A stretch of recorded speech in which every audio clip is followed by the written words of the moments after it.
Channel पर आप लोग का स्वागत है। लोकगीत अच्छा लगे तो लाइक शेयर और सब्सक्राइब कीजिएगा, कमेंट भी करके बताइएगा।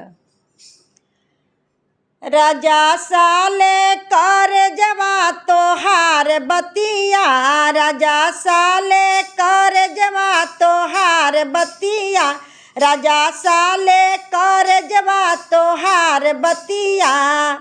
मीठी मीठी बोल बोल वादा कही के, मीठी मीठी बोल बोल वादा कही के, हमें आपन बनाया भरम मतिया, हमें आपन बनाया भरम मतिया।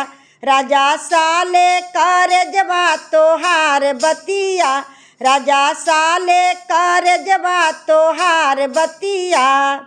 तब तो कहे हम जन्म के साथी, तुम तो कहे हम जन्म के साथी।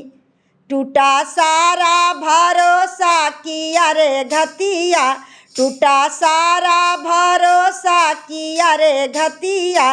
राजा साले कर जवा तोहार बतिया, राजा साले कर जवा तोहार बतिया।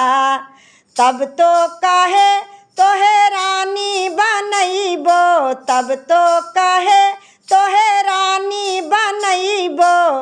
नौकरानी बनाया बीतत रतिया, नौकरानी बनाया बीतत रतिया।